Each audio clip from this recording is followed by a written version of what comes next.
মাত্র 1 টেবিল চামচ তেল ব্যবহার করে বেগুন ভাজা। হ্যাঁ, বিশ্বাস না হলেও এটাই কিন্তু সত্যি। আর তাও নরমাল বেগুন ভাজা নয়, একদম মুচমুচে, খাস্তা আর চটপটে মসলাদার। এই বেগুন ভাজা একবার ট্রাই করলে আপনারা কিন্তু বারবার বানাতে বাধ্য হবেন। আর সত্যি কথা বলতে এতে নামমাত্র তেলের ব্যবহার হয়। আর এই বেগুন ভাজার সাথে কখন আপনার এক থালা ভাত খাওয়া হয়ে যাবে আপনি বুঝতেই পারবেন না। আর তাছাড়াও কিন্তু এটা রুটি বা পরোটার সাথে ভীষণ ভালো লাগে। তো অবশ্যই রেসিপিটা ট্রাই করবেন। আর ভিডিওটা ভালো লাগলে আমার চ্যানেলটিকে সাবস্ক্রাইব করতে ভুলবেন না। চলুন তাহলে রেসিপিটা দেখে নেওয়া যাক। প্রথমেই এখানে একটা আমি ফ্রেশ বেগুন নিয়ে নিয়েছি, যেন বেগুনটার মধ্যে কোনো রকম ফুটো না থাকে, কোনো রকম দাগ না থাকে। ফ্রেশ বেগুন হলে কিন্তু পিসগুলো খুব সুন্দর হবে। আর এবার আমি বেগুনটাকে স্লাইস করে কেটে নিচ্ছি গোল গোল করে। খুব বেশি মোটা করব না, আবার খুব বেশি পাতলা করেও কাটবো না। অতিরিক্ত পাতলা হলে বেগুনটা ভাজার সময় ভেঙে যাওয়ার ভয় থাকবে, আবার অতিরিক্ত মোটা হলে তখন কিন্তু বেগুন ভাজাগুলো বেশি মুচমুচে হবে না।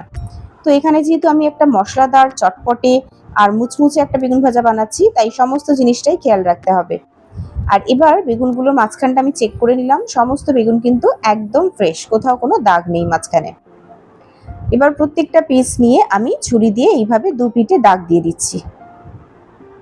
একবার একদিক থেকে টেনে আবার অপোজিট সাইড থেকে জিগজ্যাগ করে বেগুনগুলোকে কাট করে দিলাম, যেন প্রত্যেকটা মশলা আর নুন বেগুনের মধ্যে খুব ভালোভাবে ঢুকে যায়। একইভাবে সমস্ত পিসে আমি এইভাবে কাট করে দিচ্ছি। যখন সমস্ত বেগুনগুলোতে কাট দেওয়া হয়ে গেছে, তখন আমি এক একটা পিস নিয়ে বেগুনের এপিঠ আর এক পিঠে দু পিঠেই ভালো করে নুন মাখিয়ে দিচ্ছি। অল্প অল্প নুন দিলেই কিন্তু এটা হয়ে যায়, অতিরিক্ত নুন দিলে কিন্তু আবার নুনটা বেশি হয়ে যাবে, কারণ পরবর্তী সময় মশলাতেও আমি সামান্য একটু নুন ব্যবহার করব। এবার এই একইভাবে সমস্ত বেগুনে আমি নুনটা মাখিয়ে নিয়েছি। তারপর দেখবেন এরকম বেগুন থেকে জল ছাড়তে শুরু করছে। এই কারণেই কিন্তু নুনটা দিয়েছি, যাতে নুনটাও ভেতরে প্রবেশ করে।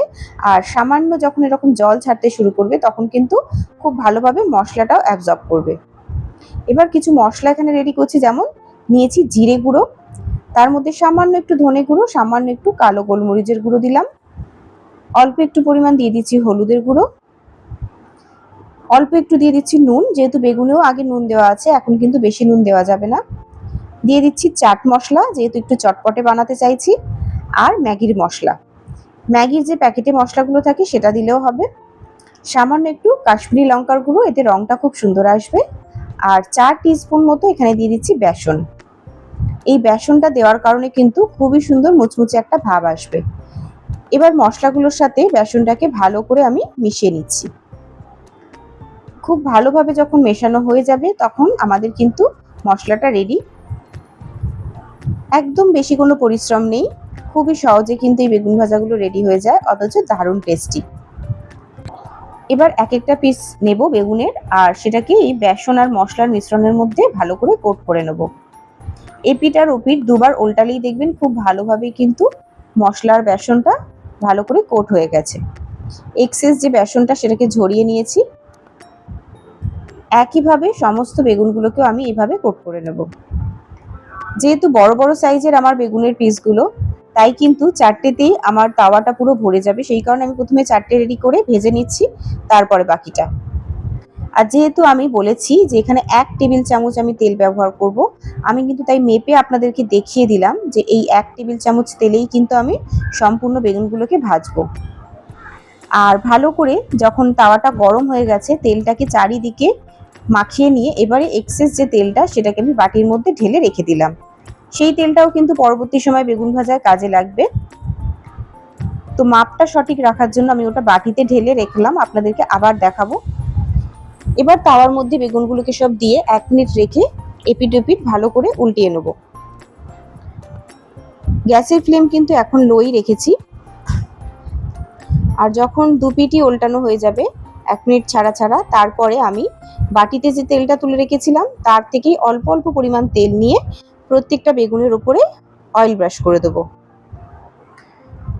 আর এবারে কিন্তু গ্যাসের ফ্লেমটা আমি মিডিয়াম টু হাই করে দেবো, দিয়ে দু পিঠেই ভালো করে অয়েল ব্রাশ করে দেবো। অতিরিক্ত তেল দেবো না, সামান্য সামান্য। এতে কি হবে, খুব সুন্দর একটা ক্রিসপিনেস আসবে বেগুন ভাজার মধ্যে, আর খেতেও খুব ভালো লাগবে, আর বেগুনের কোনো কাঁচা গন্ধও কিন্তু থাকবে না। তো দেখতেই পাচ্ছেন বেগুনটা কিন্তু কত সুন্দর একটা রং এসে গেছে, দেখেই কতটা লোভনীয় লাগছে বলুন।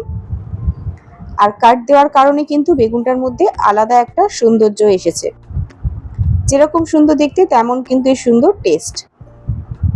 তো এই 4 পিস তুলে নিচ্ছি, নিয়ে আবার আমি 4 পিস রেডি করে রেখেছি সেটাও ভেজে নেব। কিন্তু পরবর্তী সময় বেগুন ভাজার জন্য আমি আলাদা কোনো তেল ব্যবহার করব না, ওই যে 1 টেবিল চামচ তেল নিয়েছিলাম সেটা দিয়েই কিন্তু করব। তো 4 পিস এখানে ভাজা হয়ে গেল, দারুণ লোভনীয় লাগছে কিন্তু দেখতে। বাটিতে যে তেলটা এক্সেস আমি ঢেলে রেখেছিলাম সেখান থেকেই তো অয়েল ব্রাশ করেছিলাম আগের বেগুন ভাজাগুলোর সময়, তো এখন ওই জন্য একটু পরিমাণটা কমে গেছে। আর সামান্য একটু তেল দিয়ে আবার তাওয়াটা আমি অয়েল ব্রাশ করে নিচ্ছি, নিয়ে আবার আমি 4 পিস দিয়ে দেবো এর মধ্যে। আর এক্সেস যে অয়েলটা এটাও কিন্তু আবার কাজে লাগবে বেগুনের ওপর অয়েল ব্রাশ করার জন্য। যেহেতু আমার বেগুনের পিসগুলো একটু বড় বড়, 4 পিসেই কিন্তু পুরো তাওয়াটা জুড়ে ভরে যাচ্ছে। ছোট ছোট পিস হলে কিন্তু অনেকগুলো করেই দিতে পারবেন। তো এগুলোও কিন্তু ভাজা হয়ে গেছে। তো সমস্ত বেগুনগুলো আমার এখানে কিন্তু ভাজা কমপ্লিট। আমি মিডিলের দিকের পিসগুলোকেই ভেজেছি, আর সাইডের একদম ছোটগুলোকে কিন্তু এখন ভাজিনি, সেগুলো যখন আবার খাওয়ার সময় তখন ভাজবো। তো খাওয়ার আগে গরম গরম ভাজলে কিন্তু এই মুচমুচে ভাবটা দারুণ অনুভব করা যায়। তাই আমি বলবো যখনই এটা বানাবেন আপনারা কিন্তু খাওয়ার আগে একদম গরম গরম ভেজে খাবেন, তাহলে কিন্তু এই মুচমুচে ভাবটাকে ফিল করতে পারবেন। দেখতে কতটা সুন্দর লাগছে না, খেতেও কিন্তু দারুণ টেস্টি। এই বেগুন ভাজাটা যখন খাবেন শুধুমাত্র গরম ভাত থাকলেই কিন্তু এক পিসে পুরো 1 থালা ভাত আপনার কখন উঠে যাবে বুঝতে পারবেন না, এত ভালো লাগে। আর আমরা বাঙালিরা তো একটু ভাত প্রিয়, তাই ভাতের সাথে আমার কিন্তু একটু বেশিই ভালো লেগেছে। তাছাড়াও এটা কিন্তু রুটি বা পরোটার সাথেও দুর্দান্ত খেতে লাগে। তো আমি বলবো অবশ্যই একবার না একবার এটা ট্রাই করে দেখুন, আশা করছি আপনাদেরও ভীষণ ভালো লাগবে।